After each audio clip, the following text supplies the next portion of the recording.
Good morning to all. The topic of today's lecture is dielectric properties of materials. The plan of today's lecture is goes like this: dielectric properties of materials, dielectric materials, and finally polarization with the expression of Langevins dy equation. Dielectric materials are electrically non-conducting materials such as glass, ebonite, mica, but all the dielectric materials are insulating materials. The difference between a dielectric and an insulator lies in the applications. The properties of dielectric materials are: they are non-metallic materials of high resistivity, low conductivity. They have a very large energy band gap, that is, the gap between conduction band and valence band is more than 3 electron volt. All the electrons in the dielectric materials are tightly bound to the parent nucleus. They have negative temperature coefficient of resistance and high insulating resistance. Dielectric constant, that is epsilon r, is a dielectric characteristics of a material is determined by its dielectric constant value. It is a measure of polarization in the dielectrics. So we'll see what is polarization. It is the ratio between absolute permittivity of the medium and permittivity is dielectric constant, that is epsilon r.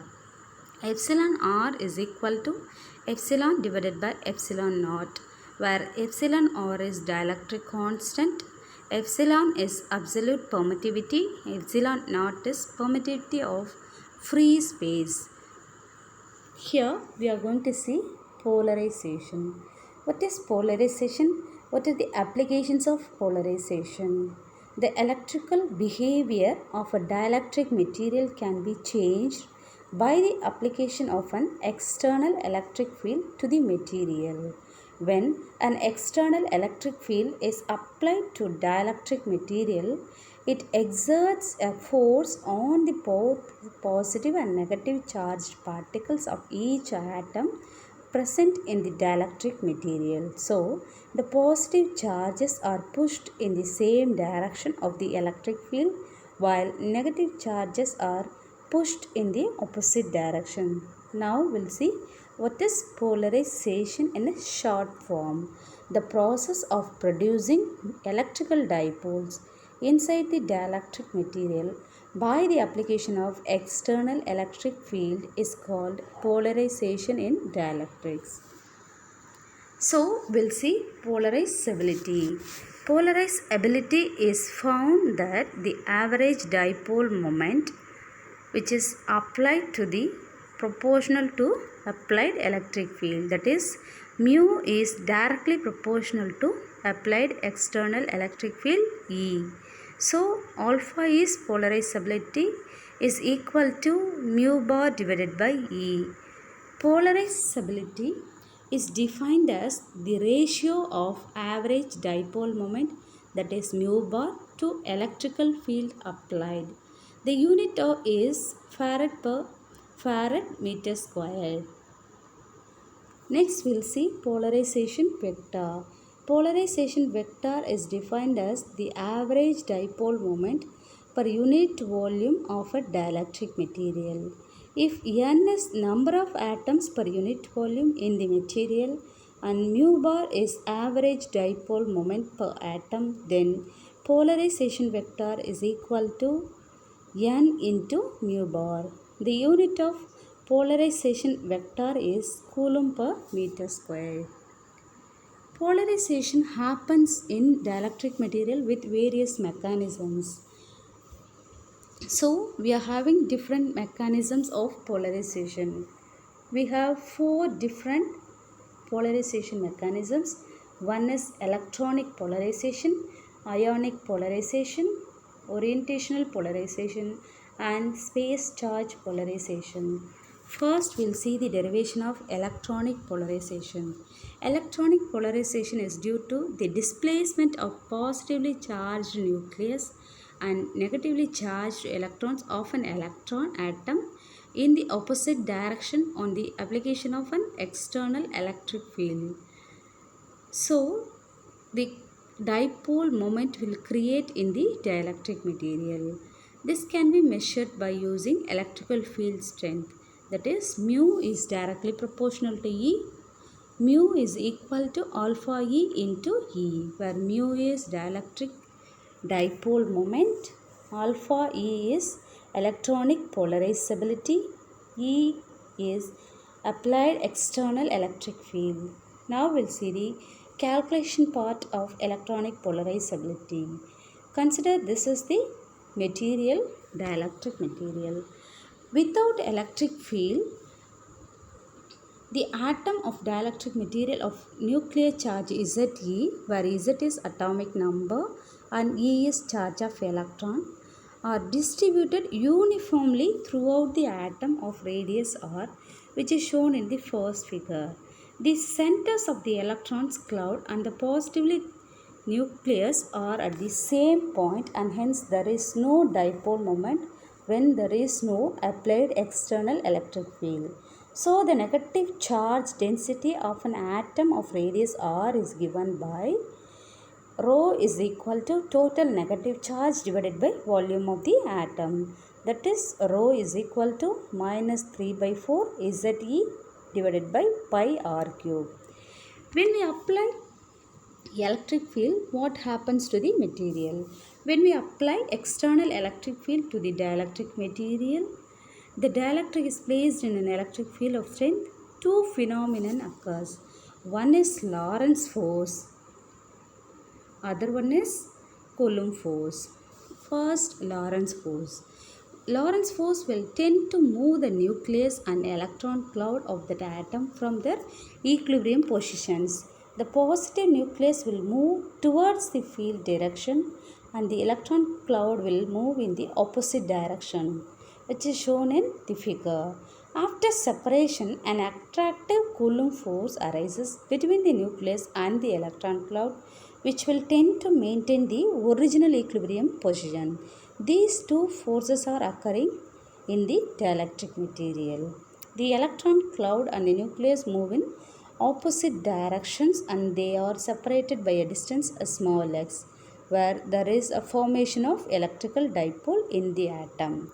When these two forces are equal and opposite, then at equilibrium point, Lorentz force is equal to Coulomb force. First, we'll calculate the Lorentz force between the nucleus and the electron, that is equal to charge into electrical field. In case of Coulomb attractive force, the energy is between the nucleus and the electron cloud being separated by a distance, that is Coulomb force Fc is equal to charge into total negative charges enclosed in the sphere of the radius divided by 4 pi epsilon naught x squared. By substituting the values, we are getting minus Ze divided by x cube by r cube. So the total positive charge of an electron present in the sphere of the radius x. Substituting the value Qp is equal to Ze. We have calculated Qe and Qp.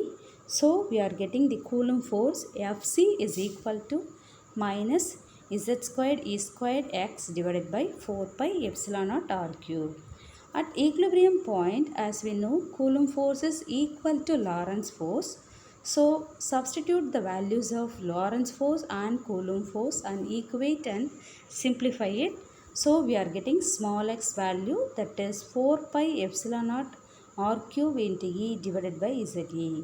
Due to the application of external electric field on the atom, the charge centers are displaced from their equilibrium position and hence the atoms gain some dipole moment that can be measured by mu induced is equal to magnitude of charge into displacement.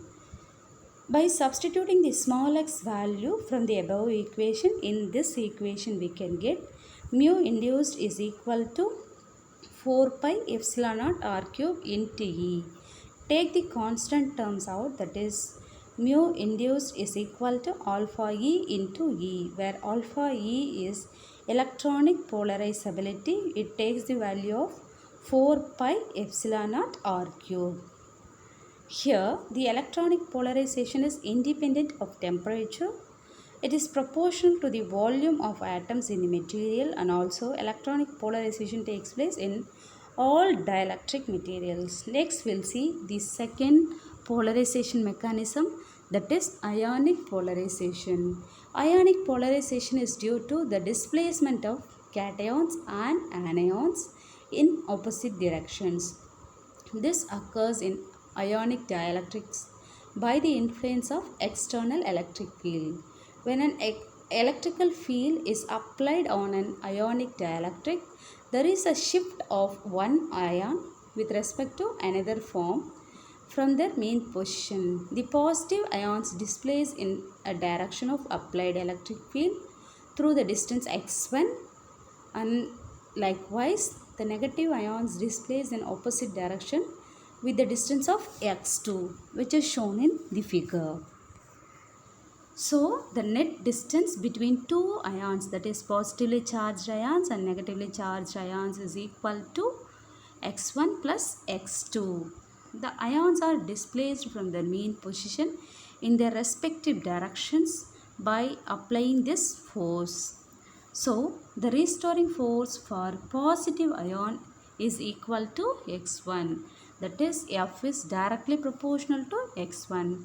By removing the proportionality, we are going to give proportional constant, that is beta 1.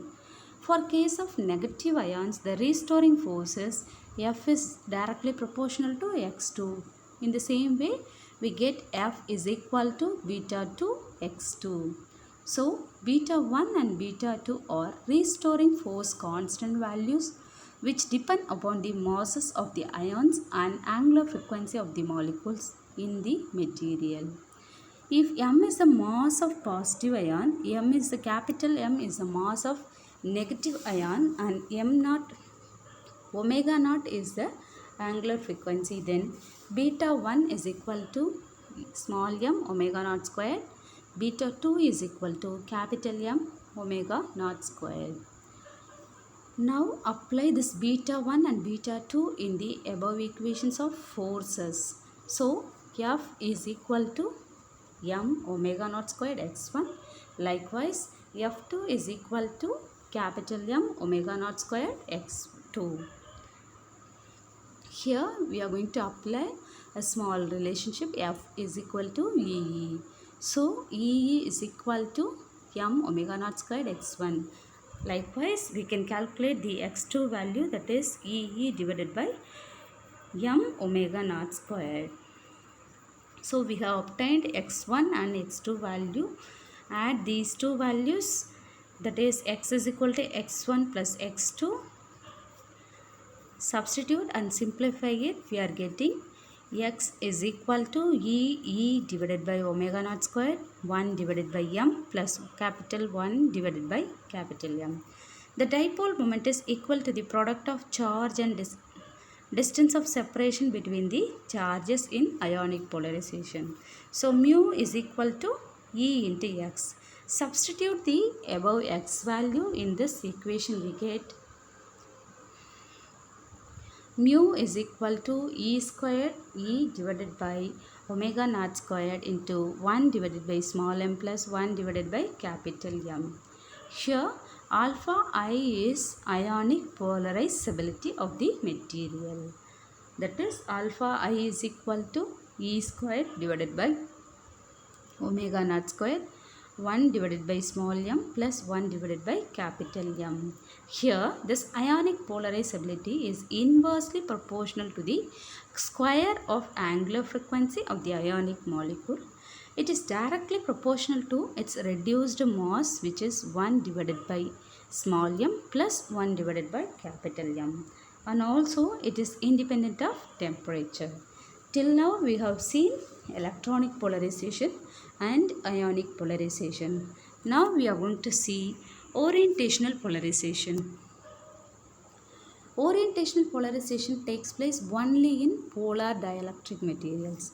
Polar dielectric materials have molecules with permanent dipole moments even in the absence of electric field. So, when the polar dielectrics are subjected to an electric field, the molecular dipoles are oriented in the direction of electric field. So, the contribution to the polarization due to orientation of molecule is called orientational polarization. So, this value is equal to, that is, orientational polarization is equal to n mu squared b divided by 3 kT, which is derived from Langevins theory of paramagnetism. So, orientational polarization is equal to n mu squared E divided by 3 kT. So, polarization, applying this equation in polarization vector, we get alpha naught is equal to mu square divided by 3 into kT, where alpha naught is orientational polarizability. Orientational polarizability is inversely proportional to the absolute temperature of the material. Next, we'll see the last polarization mechanism, that is space charge polarization. Space charge polarization occurs due to the accumulation of charges at the electrodes or at the interfaces of multi-phase dielectric materials. In this case, when such materials are subjected to electric field at high temperature, the charges get accumulated at the interfaces. These charges creates dipoles, hence space charge polarization occurs.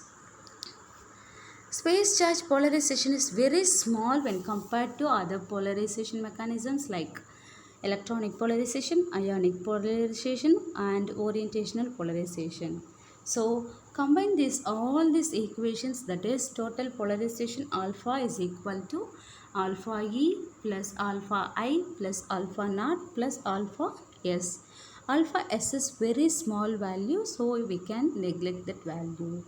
So, alpha is equal to alpha E value, that is 4 pi epsilon naught r cube, plus alpha I value E square divided by omega naught square, 1 divided by capital M plus 1 divided by small m, plus alpha naught value, that is mu square divided by 3 kT. Substituting and simplifying the equation, we get the final equation, that is Langevins dy equation. P is equal to Ne 4 pi epsilon naught r cube plus E square divided by omega naught square into reduced mass plus mu square divided by 3 kT. Till now we have seen the dielectric materials, the properties of dielectric materials, different dielectric materials with examples, and hence polarization and different polarization mechanisms and its derivations. From that we have derived Langevins dy equation for polarization of a dielectric material. With this, we'll conclude this class by saying thank you.